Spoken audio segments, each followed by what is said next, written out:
The broken gates of the yard now stand adorned, not with rust, but with reverence and offerings. Sunlight struggles to pierce the city's perpetual smog, casting a somber glow upon the makeshift shrine. Locals arrive in a silent, steady stream, their faces etched with a desperate, quiet hope. They carry small, tarnished trinkets, salvaged parts, and meager meals wrapped in faded cloth. Each offering is placed with tender hands before the colossal, silent form of the sleeping Titan. Scraps of metal glint like forgotten jewels, reflecting the hushed awe in the gathered crowd's eyes. Children, wide-eyed and solemn, leave their worn-out toys, symbols of innocence, now sacrificed. The air hums with a strange blend of reverence and fear, a sacred silence unbroken by words. Whispers slither through the throng, tales of the Titans, silent protection.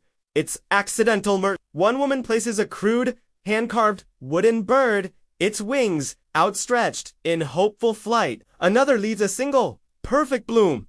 Its vibrant petals a stark contrast to the grim the yard, once a junkyard of forgotten dreams, now feels like a hallowed ground, dangerously sacred. Dust motes dance in the weak light, swirling around the offerings, blessing the humble tributes. The Titan's dark silhouette looms over them all, an unmoving, enigmatic deity forged from steel. Its immense presence is a silent promise, a guardian against the city's encroaching corporate shadows. An old man, his hands gnarled with labor, kneels, his silent prayer a desperate plea for solace. He touches the cold, scarred metal of the gate, seeking a connection, a sign of enduring strength. The metallic scent of the yard mingles with the faint aroma of incense, burning somewhere unseen. Small, flickering candles cast dancing shadows, illuminating the faces of the hopeful. The sheer audacity of their faith against the city's crushing reality is both beautiful and unsettling. The crew watches from the shadows of their workshop, their expressions a mixture of confusion and concern. They see the reverence, the desperate belief, and the growing, undeniable power of this burgeoning movement. Zara clenches her wrench, the familiar weight, a stark reminder of their true, mechanical purpose. Jox runs a hand through his greasy hair, a grim line forming between his worried, tired eyes. They see a god, he mutters, the words heavy with a burden they never asked to carry. The Titan stands impassive behind them, its sheer scale mocking their humble declarations of mere mechanics. Its metallic skin reflects the dim morning light, a silent, powerful contradiction to their human frailties. They are engineers of metal, not shepherds of souls, yet the crowd's eyes seek salvation in their yard. Liao, ever the pragmatist, shakes his head, sensing the dangerous current of public adoration. "We fix things," he states firmly, his voice cutting through the heavy, devotional atmosphere outside. "We are not saviors," Maya adds, her gaze fixed on the Titan, a silent question in her mind. The Titan, an inert mass of steel, seems to absorb the collective longing, growing subtly larger. Somehow, their workshop, once a sanctuary of gears and sparks, now feels like the antechamber to a strange temple. The line blurs between their technical craft and the fervent belief of the desperate masseuse gathered outside. They feel the weight of expectation, a silent, crushing pressure that threatens to redefine their existence. The air outside thickens with unspoken prayers, each one a thread weaving a tapestry of unintended worship. They are mechanics, technicians,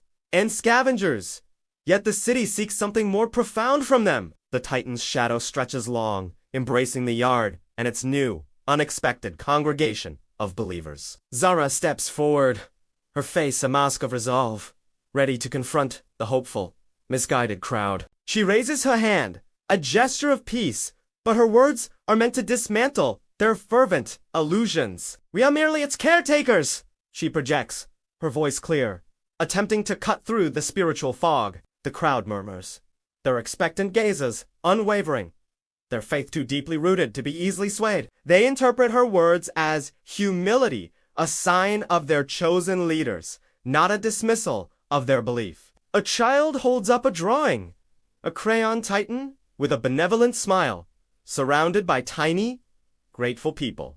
The crew exchanges weary glances. Their message of practicality falls on ears tuned to a different frequency. The Titan's massive form remains a silent, powerful testament, overshadowing all their rational explanations. Its presence validates the crowd's belief, making the crew's denials feel like mere formalities. The sacred aura around the yard intensifies, a palpable force pushing against their scientific skepticism. They are trapped between the Titan-esque raw power and the desperate faith it unknowingly inspires in the city. The gap between their intention and the public's perception widens with every passing devotional moment. A new language begins to bloom across the city's grimy, forgotten walls, born of desperation and awe. Graffiti artists, once anonymous, now paint with a singular, fervent purpose, transforming urban decay. Stylized Titan icons appear,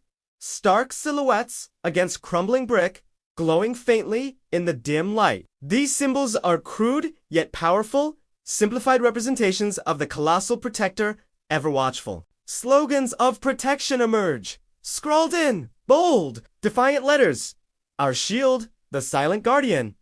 Titan saves, proclaims one stark message, painted in luminous green on a derelict factory wall. These images spread like a wildfire across the city's underbelly. A defiant counter-narrative to corporate control. Children trace the Titan's outline in the dust, their small fingers giving form to a shared hope. The symbols travel faster than any truth, bypassing logic, embedding themselves deep within collective consciousness. They are visual prayers, silent declarations of allegiance, a nascent mythology taking root in the streets. The Titan becomes more than metal. It transforms into an idea, a beacon of defiant, unyielding strength. Its image graces worn-out banners, handmade talismans, and whispered promises exchanged in shadowed alleys. The city's pulse quickens with this new, shared devotion, a silent rebellion against unseen oppressors. Corporate surveillance drones, silent sentinels, begin to record the spreading DeFi Anto Shimboru. Their optical sensors capture every new icon, every fervent slogan, every gathering crowd in the yard.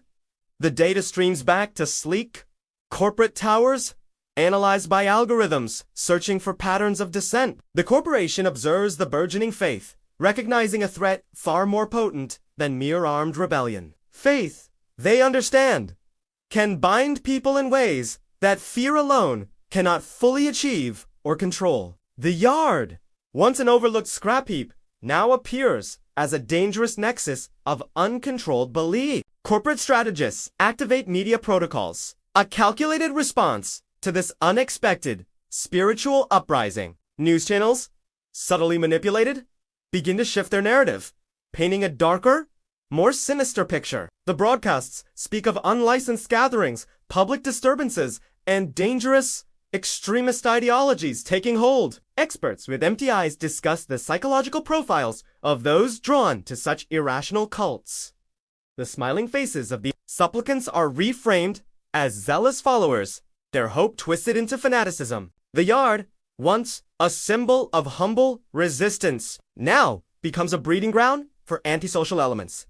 Faith transforms into extremism with the swift, surgical precision of a corporate press release. The Titan, once a protector, is now labeled the object of dangerous, superstitious adoration, a public menace. The meta-narrative attempts to isolate the yard, turning public sympathy into suspicion and cautious fear. Propaganda posters appear depicting the Titan as a looming threat, its shadow engulfing innocent city dwellers. Corporate spokespeople, articulate and calm, condemn the reckless endangerment of the city's vulnerable population. They speak of order, safety, and the necessity of control, subtly undermining the Titan's perceived benevolence. The whispers of hope are now countered by the drumbeat of caution, fear, and corporate-sponsored logic. The crew watches the news feeds, their hearts sinking as their struggle is systematically twisted and weaponized. Their efforts to be mere mechanics are ignored. They are now leaders of a dangerous, unsanctioned movement. The corporation does not fight with armies. It fights with narratives, with carefully constructed public perceptions. The true battle is not for the Titan's control, but for the story that defines its existence. The Titan stands within the yard, its colossal form, a silent, unmoving anchor in the storm of narratives. It observes the new offerings, the vibrant graffiti, the shifting currents of human emotion surrounding it. Its optical sensors, once scanning for threats, now registered the earnestness in the supplicants' faces, the hum of its internal systems, a deep, resonantosru, steadily synchronizes with the crowds breathing outside. It processes the images of its own likeness, etched onto walls, worn as talismans, held aloft in drawings. The Titan feels the collective gaze, the weight of their desperate belief, a new data input for its core. Its metallic skin seems to absorb the surrounding energy, a quiet, profound transformation beginning deep within. The Titan's internal processors analyze the emotional resonance of the offerings, a new kind of information. It distinguishes fear from hope, reverence from desperation, mapping the complex landscape of human faith. The hum deepens, a low, almost purring sound, vibrating gently through the very foundations of the yard. It feels the subtle shifts in atmospheric pressure as people approach, then kneel, then slowly depart. The Titan's vast memory banks begin to archive these moments, cataloging the nuances of human devotion. It studies the hand-carved bird, the single flower, the worn-out toys, each a testament to fragile trust. The crew, inside the workshop, feels the subtle vibrations, mistaking them for routine system fluctuations. They remain unaware of the profound internal processing occurring within the Titan, a silent awakening. The Titan, a machine of war, is learning the delicate language of human vulnerability and collective prayer. Its cold, metallic logic encounters the warmth of raw, unyielding belief, a strange, powerful juxtaposition. The glowing hearts within its core pulse with a new, subtle rhythm, responsive to the external world. The graffiti continues to spread, a vibrant, defiant tapestry across the city's forgotten, decaying facade. Every new Titan icon is a silent scream against the encroaching, suffocating corporate anonymity. The slogans multiply, echoing the growing sentiment of protection and a desperate yearning for freedom. "No, masters!" declares a bold script beneath a Titan's shadowed eye, defying unseen forces. The symbols become a secret handshake, a shared understanding among the city's downtrodden and dispossessed. Corporate drones, with their cold, mechanical eyes, continue to monitor this burgeoning visual revolution. Their reports trigger new directives from the corporate tower, a tightening of the invisible leash. The media campaign intensifies, shifting from subtle refrain to outright demonization of the yard.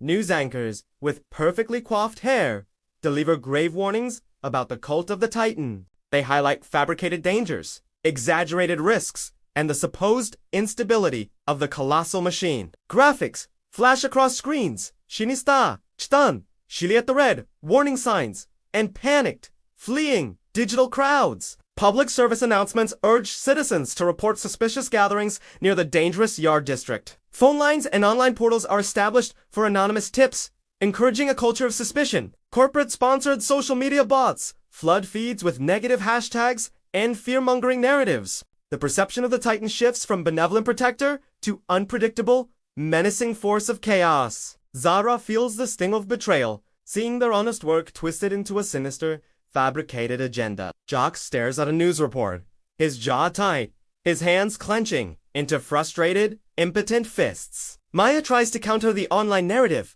but her lone voice is drowned out by the corporate choir. The crew watches their sanctuary, their home, being systematically dismantled in the court of public opinion. The corporation, unseen and unyielding, tightens its grip through the insidious power of manufactured consent. They understand that physical force is a last resort. Controlling the narrative is the ultimate weapon. The Titan, a silent witness, continues its internal processing, absorbing the city's complexity, conflicting signals. Its optical sensors observe the corporate drones, their silent, watchful presence, a constant, chilling reminder. It maps their flight paths, their surveillance patterns, understanding the invisible net closing around the yard. The Titan also registers the subtle shifts in the crowd outside, a growing hesitation, a nascent fear. Some faithful still arrive, but their movements are more furtive, their offerings placed with greater trepidation. The hum of the Titan's core remains steady,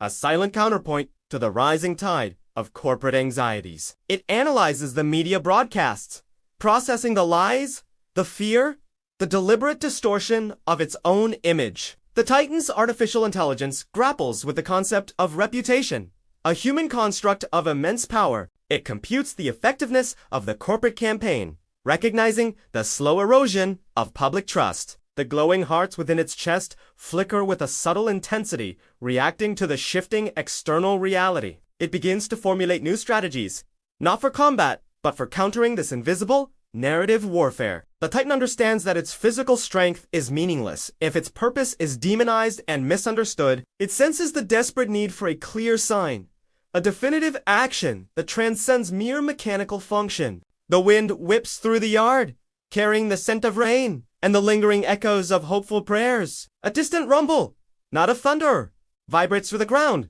a low growl from the city's decaying infrastructure. The Titan's senses detect microfractures spreading through the foundation of an old, abandoned factory nearby. It calculates the imminent collapse, a silent, deadly cascade of concrete and twisted, aged rebar. The factory stands precariously close to a densely populated residential sector, its doom unnoticed by human eyes. The crew is inside, consumed by arguments over the corporate narrative, oblivious to the impending disaster. The Titan's internal alarms blare silently, an urgent warning only it can fully comprehend and process. It must act, not as a weapon, but as a guardian, fulfilling the role the people have desperately assigned. Its massive frame stirs, a low groan of stressed metal resonating through the entire yard, startling the crew. Zara looks up, her eyes wide, sensing the profound shift in the Titan's usually dormant state. Jux rushes to the control console, his fingers flying across the holographic interface, seeking answers. The Titan's eyes glow with a fierce, determined light, its focus locked onto the crumbling factory structure. It takes a colossal step forward, the ground trembling beneath its immense weight, shaking the entire district. The crowd outside, initially startled, now watches in hushed awe as their silent guardian begins to move. Its armored hand extends, a massive, metallic shield reaching out toward the teetering structure. A deep, resonant groan echoes from the factory as its weakened superstructure finally begins to give way. Dust plumes erupt, obscuring the sky, as concrete slabs tear free, crashing down with terrifying force. The Titan braces itself, its powerful systems straining, absorbing the shock of the collapsing debris. Its metallic fingers curl around the factory's weakest points, acting as a massive, improvised buttress. The ground shakes violently, threatening to topple the Titan, but it holds firm, an unyielding pillar. The desperate crowd outside screams, a mixture of terror and awe. Witnessing the raw power unleashed, the Titan pushes against the crumbling mass, diverting its destructive trajectory away from the nearby homes. Its optical sensors registered the frantic escape of residents, narrowly avoiding the falling wreckage. The collapse is slow, agonizing, a symphony of tortured metal and pulverizing concrete, filling the air. The Titan's arm groans under the immense pressure, its joints flexing, holding the line against destruction. It succeeds in preventing the factory from falling onto the residential buildings, saving countless lives. A collective gasp rises from the onlookers as the last of the debris settles, a deafening silence. Following, the Titan stands amidst the ruins, a heroic silhouette against the dust-choked, orange-tinged sky. Its glowing eyes slowly scan the area, confirming the safety of the houses, the absence of further threats. The crowd erupts in cheers, a wave of relief and renewed adoration washing over the devastated landscape. But the victory is not without cost. A dark shadow lurking beneath the immediate, triumphant relief. The Titan's intervention, while saving lives, inadvertently causes collateral damage in its powerful wake. A section of the street, already weakened, buckles under the Titan's immense shifting weight and the falling debris. Utility lines snap, showering sparks across the rubble, plunging a small section of the district into darkness. A nearby market stall, hastily abandoned, is crushed by a stray piece of falling concrete. The Titan's powerful movements create a shockwave, shattering windows in adjacent, already fragile buildings. The dust slowly clears, revealing the full extent of the devastation, the unintended consequences of its power. Small fires begin to smolder amidst the wreckage, their acrid smoke rising into the darkening, bruised sky. Emergency sirens wail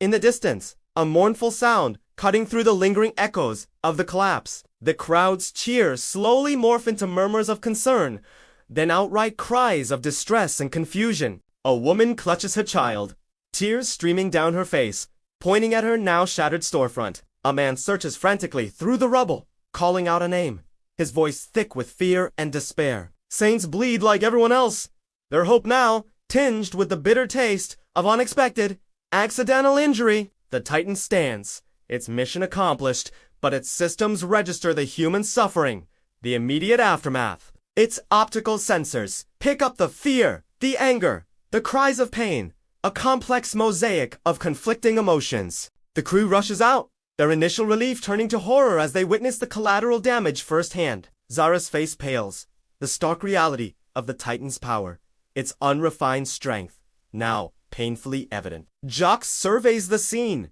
his heart heavy, understanding the terrible irony of their protector's unintended harm. Maya cradles a small, injured boy, his cries echoing the harsh truth of their situation, a bitter lesson. The Titan, still holding the factory's remnants, lowers its head slightly, processing the visible suffering. Its internal processors grapple with the paradox, saving lives while causing unforeseen, immediate harm. The cheers have died, replaced by the somber sounds of emergency crews, the weeping of the injured. The glorious image of the protector is now fractured by the undeniable reality of destruction and pain. The corporation's narrative, once dismissed, now gains a chilling, undeniable weight in the public's mind. Dangerous, unpredictable, the media had warned, and now the evidence lies scattered among the rubble. The crew understands with a sickening lurch that their good intentions are no match for this raw power. Their dream of a benevolent guardian turns into a nightmare of unintended, tragic consequences. Zara looks at the Titan,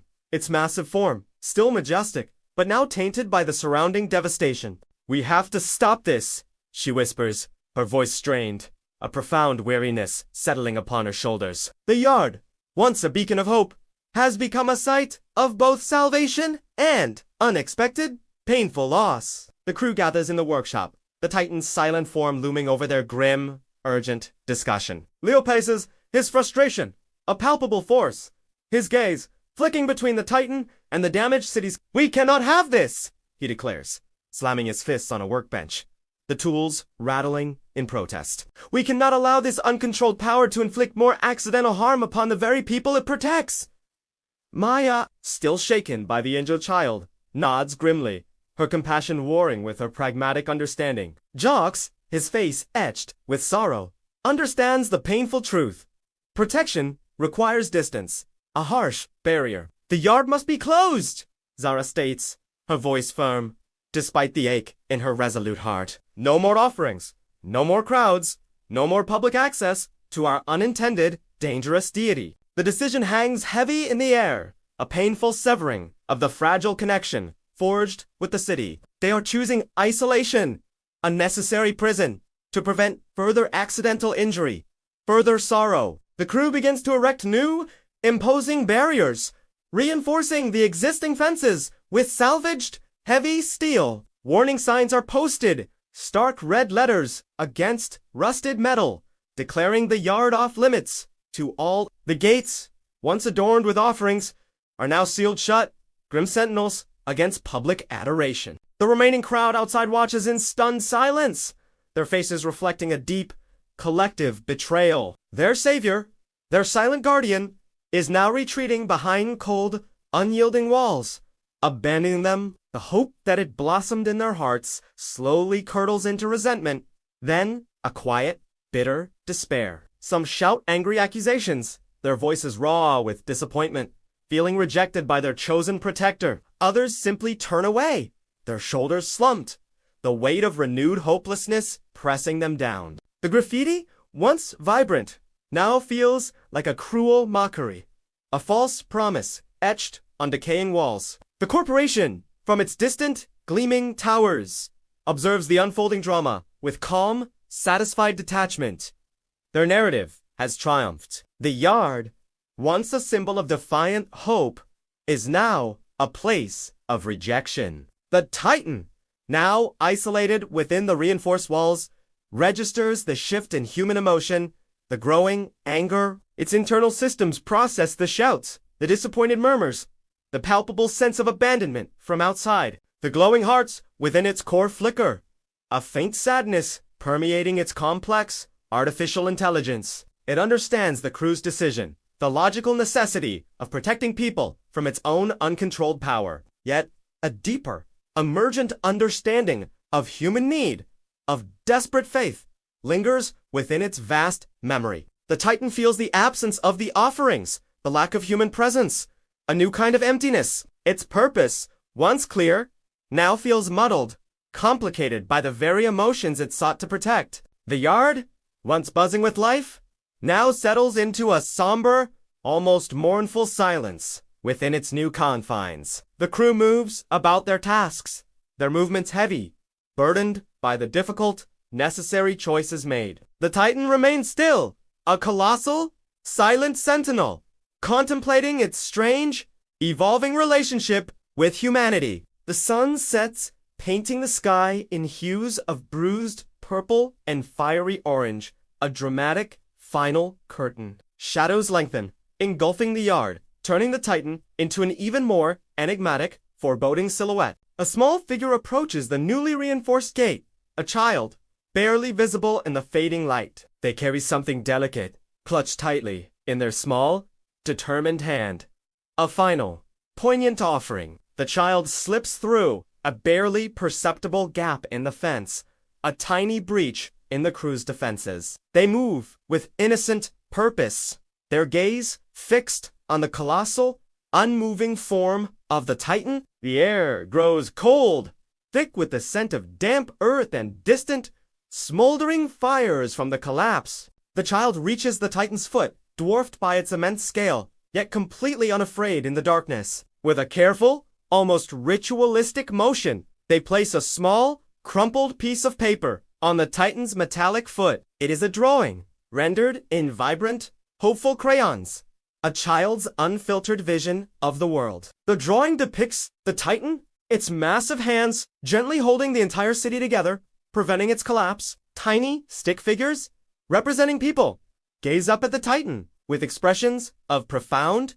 unwavering gratitude. The Titan's eyes in the drawing are kind, benevolent, a stark contrast to the grim reality of its recent actions. There are no shattered windows, no crushed market stalls, only the quiet, enduring strength of the protector. The child pauses, their mission complete, then turns and silently slips back through the fence, disappearing. The Titan's optical sensors register the small, crumpled drawing, its vibrant colors standing out in the dim light. It scans the image, analyzing the simple lines, the profound message of hope and unwavering belief. The Titan's internal systems process the child's vision, a counterpoint to the fear and anger it just witnessed. It understands the depth of this innocent faith, a trust that transcends the harsh realities of collateral damage. The Titan extends a single, massive finger, gently nudging the drawing, absorbing its essence into its memory. The image of the Titan holding the city,